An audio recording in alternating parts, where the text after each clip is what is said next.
ನಮಸ್ಕಾರ. JTV news ಸುದ್ದಿಗಳಿಗೆ ಸ್ವಾಗತ.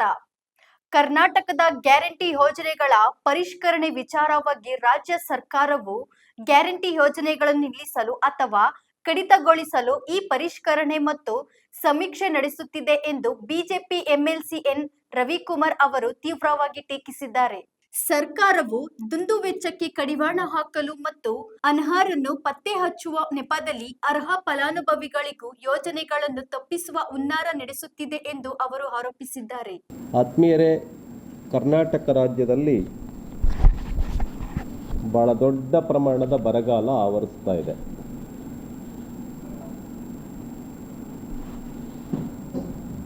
ರಾಜ್ಯಾದ್ಯಂತ ಈ ಒಂದು ರೈತರ ಬವಣೆ ಏನು ಹೆಚ್ಚಾಗ್ತಾ ಇದೆ, ರೈತರ ಸಂಕಷ್ಟ ಏನು ಹೆಚ್ಚಾಗ್ತಾ ಇದೆ, ಅವರ ಗೋಳನ್ನು ಕೇಳೋದಕ್ಕೆ ಯಾರೂ ಇಲ್ಲ.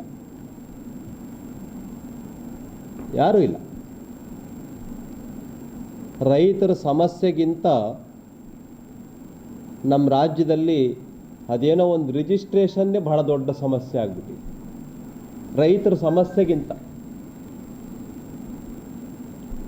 ಗೋಳು ಹೊಯ್ಕೊಳ್ತಾ ಇದ್ದಾರೆ ರೈತರು. ಅದ್ಯಾರಿಗೂ ಕೂಡ ಸರ್ಕಾರಕ್ಕೆ ದೊಡ್ಡ ಸಮಸ್ಯೆ ಆಗಿನೇ ಕಾಣಿಸ್ತಾ ಇಲ್ಲ. ರಿಜಿಸ್ಟ್ರೇಷನ್ನೇ ಭಾಳ ದೊಡ್ಡ ಸಮಸ್ಯೆ ಆಗಿಬಿಟ್ಟಿದೆ. ಇಡೀ ಸಮಾಜಕ್ಕೆ ಯಾರಿಗೂ ಸಮಸ್ಯೆ ಅನ್ನಿಸ್ತಾ ಇಲ್ಲ ಅದು ರಿಜಿಸ್ಟ್ರೇಷನ್. ಯಾರು ರಿಜಿಸ್ಟ್ರೇಷನ್ ನಿಮ್ಗೆಲ್ರಿಗೂ ಕೂಡ ಗೊತ್ತಿದೆ. ನಿಮ್ಮ ಹೋಮ್ ಮಿನಿಸ್ಟ್ರೇ ಮಾತಾಡ್ತಾ ಇದ್ದಾರೆ. ನಿಮ್ಮ ಹೋಮ್ ಮಿನಿಸ್ಟ್ರಿಗೆ ಭಾಳ ದೊಡ್ಡ ನಂಬರ್ 1 ಪ್ರಾಬ್ಲಮ್ ದೇಶದಲ್ಲಿ. ಅಂಥ ದೊಡ್ಡ ಸಮಸ್ಯೆ ಆಗಿಬಿಟ್ಟಿದೆ. ಈ ರೈತರ ಸಮಸ್ಯೆ ಅವ್ರಿಗೆ ಕಣ್ಣಿಗೆ ಕಾಣಿಸ್ತಾ ಇಲ್ಲ. ಲಾ ಆ್ಯಂಡ್ ಆರ್ಡರ್ ಅಂತಕ್ಕಂಥದ್ದು ಕುಸಿದೋಗ್ಬಿಟ್ಟಿದೆ, ಅವ್ರಿಗೆ ಕಣ್ಣಿಗೆ ಕಾಣಿಸ್ತಾ ಇಲ್ಲ. ಸುಮಾರು 140ಕ್ಕಿಂತ ಹೆಚ್ಚು ತಾಲೂಕುಗಳಲ್ಲಿ ಕುಡಿಯೋ ನೀರಿನ ಸಮಸ್ಯೆ ಕಾಡ್ತಾ ಇದೆ. ಈಗ 140ಕ್ಕಿಂತ ಹೆಚ್ಚು. ನಾನು ಪತ್ರಿಕೆಗಳಲ್ಲಿ ಬಂದಿರತಕ್ಕಂಥ ವರದಿಯನ್ನೇ ಆಧರಿಸಿ ಹೇಳ್ತಾ ಇದ್ದೀನಿ. ಸುಮಾರು 14 ಡ್ಯಾಮ್ಗಳಲ್ಲಿ ನೀರು ಖಾಲಿ ಆಗ್ತಾ ಇದೆ. 14 ಡ್ಯಾಮ್ಗಳಲ್ಲಿ ಕುಡಿಯೋ ನೀರು, ಪಶು ಪಕ್ಷಿ ಪ್ರಾಣಿಗಳಿಗೆ ಕುಡಿಯೋ ನೀರು, ಬೆಳೆಗಳು ಬಿತ್ತನೆ ಮಾಡಿಲ್ಲ, ಮೋರ್ ದೆನ್ 50%. ಇದ್ಯಾವುದು ಕೂಡ ಈ ಸರ್ಕಾರಕ್ಕೆ ಸಮಸ್ಯೆಯಾಗಿ ಕಾಣ್ತಾ ಇಲ್ಲ. ರಿಜಿಸ್ಟ್ರೇಷನ್ನೇ ಸಮಸ್ಯೆ ಆಗಿಬಿಟ್ಟಿದೆ. ಆದ್ದರಿಂದ ಈ ಸರ್ಕಾರಕ್ಕೆ ರೈತರ ಬವಣೆ ಕೇಳೋದಕ್ಕೆ ಹೋಗ್ರಿ ಅಂತ ಹೇಳಿದ್ರೆ ಮಂತ್ರಿಗಳಿಲ್ಲ. 14 ಜನ ಮಂತ್ರಿಗಳಿದ್ದಾರೆ. ಅದರೊಳಗಡೆ ಅರ್ಧಕ್ಕರ್ಧ ಜನ ಅಸಮಾಧಾನಿತರಾಗಿದ್ದಾರೆ. ಅದರೊಳಗೂ ಕೂಡ ಯಾರೂ ಓಡಾಡ್ತಾ ಇಲ್ಲ. ಮುಖ್ಯಮಂತ್ರಿಗಳು ಒಂದು ರೀತಿ ಇದು ವಾಸ್ತು ಸರ್ಕಾರ. ಈ ಸರ್ಕಾರ ವಾಸ್ತು ಸರ್ಕಾರ. ಇದು ಏನೇ ಕಾರ್ಯಕ್ರಮಗಳು ಮಾಡಬೇಕು ಅಂತ ಹೇಳಿದ್ರು ವಾಸ್ತು ಅಡ್ಡ ಬರುತ್ತೆ. ಹಾಗಾಗಿ ನಾನು ಕೂಡಲೇ ಆಗ್ರಹಪಡಿಸ್ತೇನೆ, ಕರ್ನಾಟಕ ರಾಜ್ಯವನ್ನು ಬರಗಾಲ ರಾಜ್ಯ ಅಂತೇಳಿ ಅನೌನ್ಸ್ಮೆಂಟ್ ಮಾಡಬೇಕು.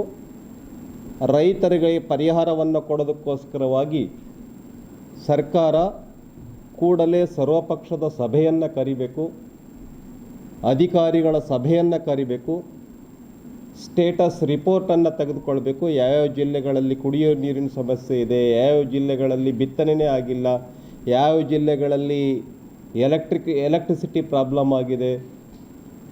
ಎಲೆಕ್ಟ್ರಿಸಿಟಿ ಪ್ರಾಬ್ಲಮನ್ನು ಕೂಡ ಭಾಳ ದೊಡ್ಡ ಪ್ರಮಾಣದಲ್ಲಿ ಬಿಗಡಾಯಿಸುತ್ತೀಗ. ಡ್ಯಾಮಲ್ಲಿ ನೀರಿಲ್ಲ.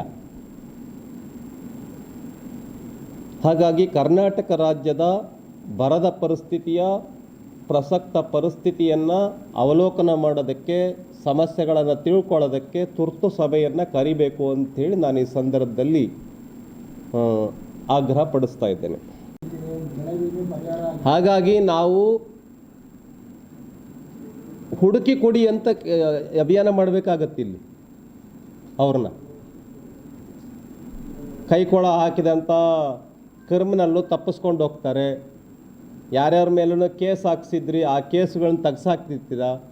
ನೀವು ಗುಲ್ಬರ್ಗ ಜಿಲ್ಲೆಯ ಉಸ್ತುವಾರಿಯನ್ನು ಬೆಂಗಳೂರು ಕೇಂದ್ರ ಆಗಿ ನಡೆಸ್ತಾ ಇದ್ದಾರಾ ಅವರು? ಗುಲ್ಬರ್ಗ ಜಿಲ್ಲೆ ಉಸ್ತುವಾರಿ ಕೇಂದ್ರ ಬೆಂಗಳೂರು, ಇದಾ ನಿಮ್ಮದು ಪಾಲಿಸಿ? ಏನು ಬೆಂಗಳೂರಿನ ಹತ್ತಿರ ನಿನ್ನೆ 7 ಜನ ಏನು ಗಣಿಗಾರಿಕೆಯಲ್ಲಿ ಬಂಡೆ ಕುಸಿತದಿಂದ ತೀರ್ಕೊಂಡಿದ್ದಾರೆ, ಅದರೊಳಗಡೆ ನಮ್ಮ ಯಾದಗಿರಿಯಿಂದ ಒಬ್ಬ ಕಾರ್ಮಿಕ ತೀರ್ಕೊಂಡಿದ್ದಾನೆ. ಹಾಗಾಗಿ ಆ ಕುಟುಂಬಕ್ಕೆ ಸರ್ಕಾರಿ ನೌಕರಿಯನ್ನು, ಅದು ಡಿ ದರ್ಜೆನೇ ಇರಲಿ, ಕೂಡಲೇ ಸರ್ಕಾರಿ ನೌಕರಿಯನ್ನು ಕೊಡಬೇಕು. ಯಾಕೆ ಅಂತೇಳಿದ್ರೆ ಕಾರ್ಮಿಕರ ಕುಟುಂಬ, ಅದು ಎಂಟೈರ್ ಕುಟುಂಬ ಅವನ ಮೇಲೆ ಡಿಪೆಂಡ್ ಆಗಿದೆ. ಆದ್ದರಿಂದ 25 ಲಕ್ಷ ರೂಪಾಯಿ ಪರಿಹಾರವನ್ನು ಕೊಡೋದಲ್ಲದೆ ಅವರ ಮನೆಗೆ ಸರ್ಕಾರಿ ನೌಕರಿಯನ್ನು ಕೊಡಬೇಕು ಅಂಥೇಳಿ ನಾನು ಈ ಸಂದರ್ಭದಲ್ಲಿ ಆಗ್ರಹ ಪಡಿಸ್ತೇನೆ. ಮತ್ತು ಮಧ್ಯಪ್ರದೇಶದ 6 ಜನ ಏನು ತೀರ್ಕೊಂಡಿದ್ದಾರೆ, ಅವರು ಕರ್ನಾಟಕದಲ್ಲಿ ತೀರ್ಕೊಂಡಿರೋದು. Though they are from Madhya Pradesh, ಅವರು ಮಧ್ಯಪ್ರದೇಶದವ್ರು ಆಗಿದ್ದರೂ ಕೂಡ ತೀರ್ಕೊಂಡಿರೋದು ಕರ್ನಾಟಕ ರಾಜ್ಯದಲ್ಲಿ. ಹಾಗಾಗಿ ಅವ್ರಿಗೂ ಕೂಡ, ಆ ಕುಟುಂಬಕ್ಕೆ 50 ಲಕ್ಷ ರೂಪಾಯಿ ಪ್ರತಿ ಕುಟುಂಬಕ್ಕೆ ಪರಿಹಾರವನ್ನು ಕೊಡಬೇಕು ಅಂತ ನಾನು ಈ ಸಂದರ್ಭದಲ್ಲಿ ಆಗ್ರಹ ಪಡಿಸ್ತೇನೆ.